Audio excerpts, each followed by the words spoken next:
जय श्रीमन नारायण। सुखों की प्राप्ति एवं दुखों से निवृत्ति तथा मोक्ष कैसे प्राप्त हो, इस विषय में शरत कुमार जी ने सुखदेव भगवान को इसका दर्शन करा रहे हैं। जो भी पुरुष इस सत्संग को, इस कथा को श्रवण और मनन करता है, उसको सुख की प्राप्ति एवं दुखों से निवृत्ति मिल जाती है। सनत कुमार जी ने कहा, ब्राह्मण, विद्या के समान कोई नेत्र नहीं है, सत्य के तुल्य कोई तपस्या नहीं है, राग के समान कोई दुख नहीं है और त्याग के सदृश कोई सुख नहीं है। पाप कर्म से दूर रहना, सदा पुण्य का संचय करते रहना, साधु पुरुषों के बर्ताव को अपनाना और उत्तम सदाचार का पालन करना, यह सर्वोत्तम श्रेय का साधन है। जहाँ सुख का नाम भी नहीं है, ऐसे मानव शरीर को पाकर जो विषयों में आसक्त होता है, वह मोह में डूब जाता है। विषयों का संयोग दुख स्वरूप है, वह कभी दुख से छुटकारा नहीं दिला सकता। आसक्त मनुष्य की बुद्धि चंचल हो जाती है और मोह जाल का विस्तार करने वाली होती है। जो उस मोह जाल से घिर जाता है, वह इस लोक और परलोक में भी दुख का ही भागी होता है। जो अपना कल्याण चाहता हो, उसे सभी उपायों से काम और क्रोध को काबू में करना चाहिए, क्योंकि वे दोनों दोष मनुष्य के श्रेय का विनाश करने के लिए उद्यत रहते हैं।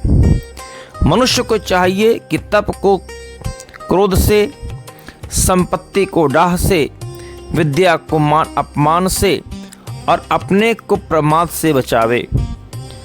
क्रूर स्वभाव का परित्याग सबसे बड़ा धर्म है। क्षमा सबसे महान बल है। आत्मज्ञान सर्वोत्तम ज्ञान है और सत्य ही सबसे बढ़कर हित का साधन है। सत्य बोलना सबसे श्रेष्ठ, किंतु हितकारक बात कहना सत्य से भी बढ़कर है। जिससे प्राणियों का अत्यंत हित होता हो, उसी को मैं सत्य मानता हूँ।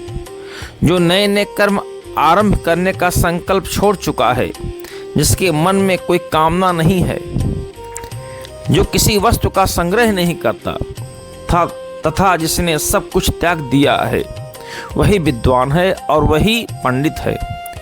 जो अपने वश में की हुई इंद्रियों के द्वारा अनासक्त भाव से विषयों का अनुभव करता है, जिसके अंतःकरण में सदा शांति विराजित है, जो निर्विकार एवं एकाग्रचित्त है तथा जो आत्मीय कहने वाले शरीर और इंद्रियों के साथ रहकर भी उनसे एकाकार ना होकर विलक सा ही रहता है, वह सब बंधनों से छोड़कर शीघ्र ही परम कल्याण प्राप्त कर लेता है। जिसकी किसी भी प्राणी की ओर दृष्टि नहीं जाती, जो किसी का स्पर्श तथा किसी से बातचीत नहीं करता, उसे महान श्रेय की प्राप्ति होती है। किसी भी जीव की हिंसा ना करें, सब प्राणियों के साथ मित्रता पूर्वक बर्ताव करें। इस जन्म अथवा शरीर को लेकर किसी के साथ वैरभाव ना करें। जो आत्मतत्व का ज्ञाता तथा मन को वश में रखने वाला है, उसे चाहिए कि किसी भी वस्तु का संग्रह न करे। मन में पूर्ण संतोष रखे, कामना तथा चपलता को त्याग दे।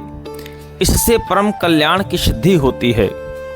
जिन्होंने भोगों का परित्याग कर दिया है, वे कभी शोक में नहीं पड़ते। इसलिए प्रत्येक मनुष्य को भोगाशक्ति का त्याग करना चाहिए।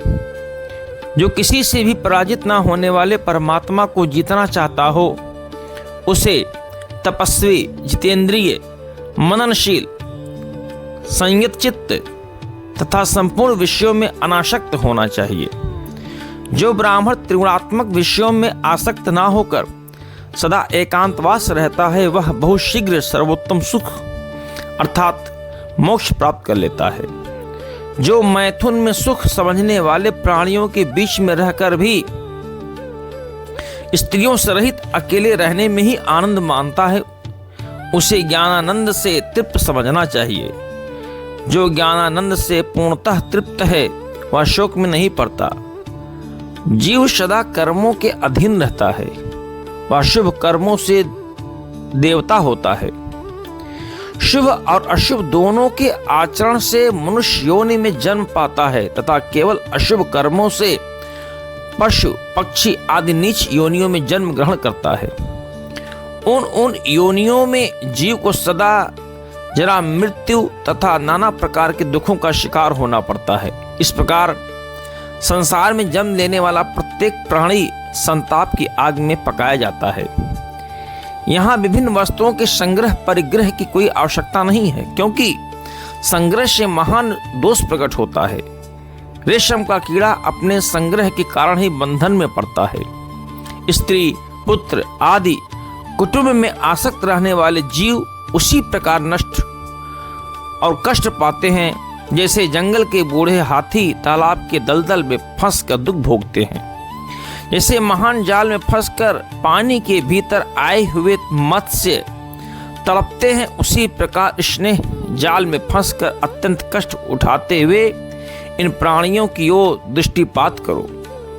कुटुंब पुत्र स्त्री शरीर और द्रव्य का संग्रह यह सब कुछ पराया है, सब अनित्य है। यहाँ अपना क्या है? केवल पुण्य और पाप। परमात्मा की प्राप्ति के लिए विद्या कर्म पवित्रता और अत्यंत विस्तृत ज्ञान का सहारा लिया जाता है। जब अर्थ की सिद्धि अर्थात परमात्मा की प्राप्ति हो जाती है तो मनुष्य मुक्त हो जाता है। गांव में रहने वाले मनुष्य की विषयों के प्रति जो आसक्ति होती है वह उसे बांधने वाली रस्सी के समान है। पुण्यात्मा पुरुष उस रस्सी को काटकर आगे परमार्थ के पथ पर बढ़ जाते हैं, परंतु पापी जीव उसे नहीं काट पाते। यह संसार एक नदी के समान है। रूप इसका किनारा मन स्रोत है। स्पर्श द्वीप और रस ही प्रवाह है। गंध इस नदी का कीचड़ शब्द जल और स्वर्ग रूपी दुर्गम घाट है। इस नदी को मनुष्य शरीर रूपी नौका की सहायता से पार किया जा सकता है। क्षमा इसको खेने वाले डांड और धर्म इसको स्थिर करने वाला लंगर है।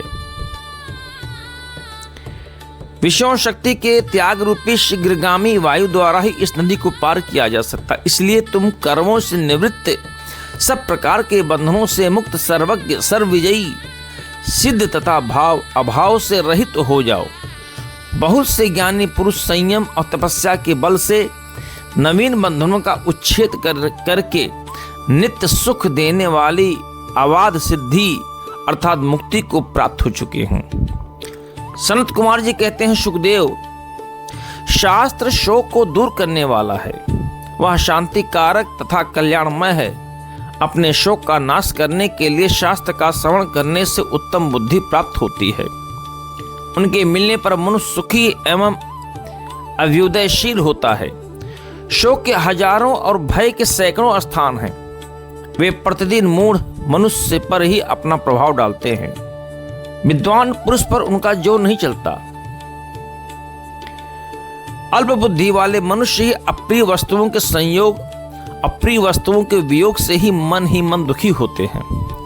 जो वस्तु भूतकाल के गर्भ में छिप गई अर्थात नष्ट हो गई, उसके गुणों का स्मरण नहीं करना चाहिए, क्योंकि जो आदर पूर्वक उसके गुणों का चिंतन करता है वह उसकी आसक्ति के बंधन से मुक्त नहीं हो पाता।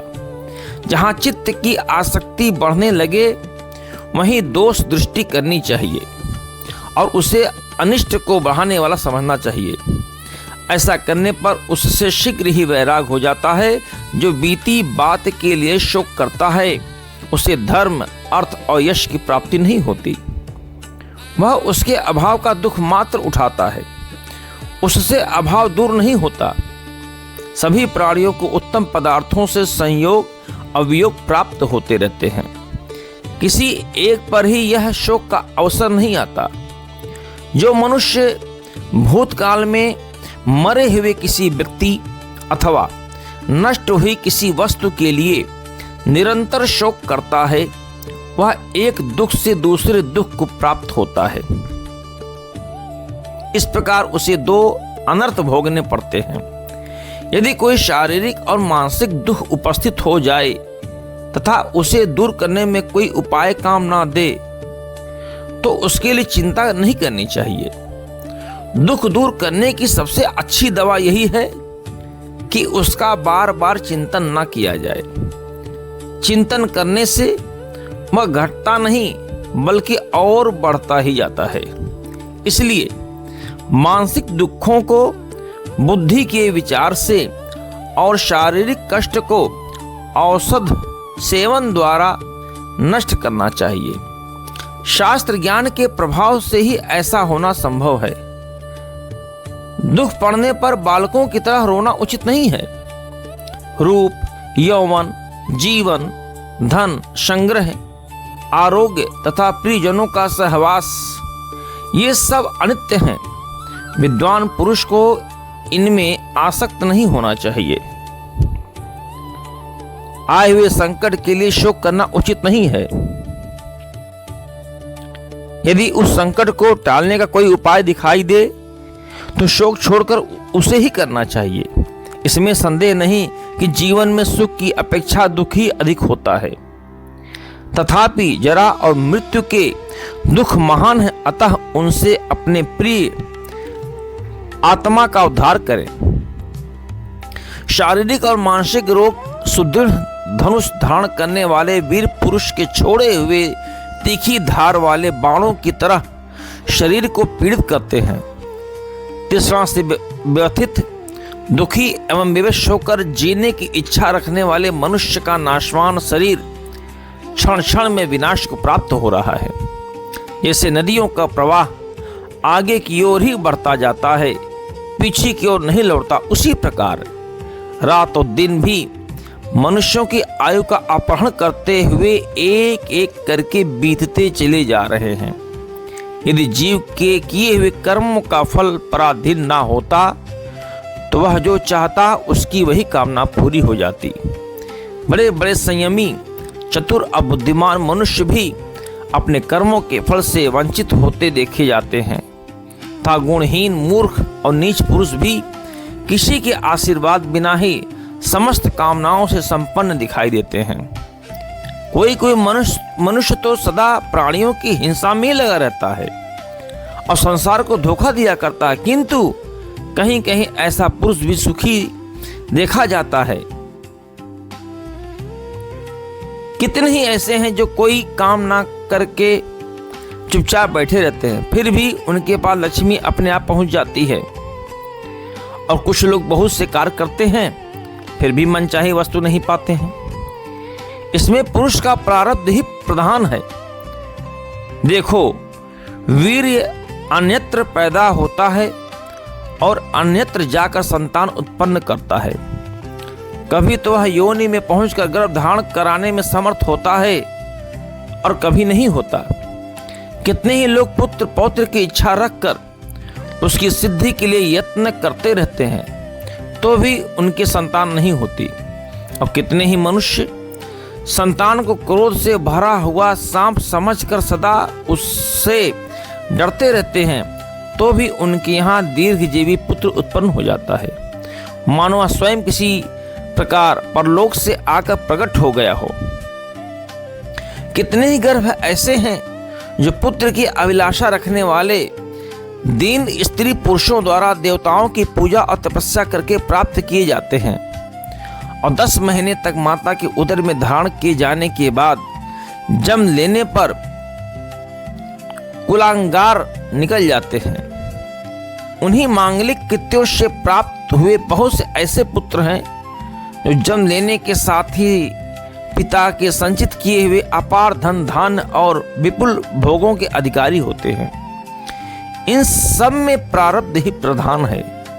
जो सुख और दुख दोनों की चिंता छोड़ देता है वह अविनाशी ब्रह्म को प्राप्त होता है और परमानंद का अनुभव करता है। धन के उपार्जन में बड़ा कष्ट होता है, उसकी रक्षा में भी सुख नहीं है तथा उसके खर्च करने में भी क्लेश ही होता है। अतः धन को प्रत्येक दशा में दुखदायक समझकर उसके नष्ट होने पर चिंता नहीं करनी चाहिए। मनुष्य धन का संग्रह करते करते पहले की अपेक्षा ऊंची स्थिति को प्राप्त करके भी कभी तृप्त नहीं होते। वे और अधिक धन कमाने की आशा लिए वे ही मर जाते हैं। इसलिए विद्वान पुरुष सदा संतुष्ट रहते हैं, वे धन की तृष्णा में नहीं पड़ते। संग्रह का अंत है विनाश, सांसारिक ऐश्वर्य की उन्नति का अंत है उस ऐश्वर्य की अवनति। संयोग का अंत है वियोग और जीवन का अंत है मरण। तृष्णा का कभी अंत नहीं होता, संतोष ही परम सुख है। अतः पंडित जन इस लोक में संतोष को ही उत्तम धन कहते हैं। आयु निरंतर बीती जा रही है, वह पल भर में भी विश्राम नहीं लेती। अब अपना शरीर ही अनित्य है, तब इस संसार की दूसरी किस वस्तु को नित्य समझा जाए।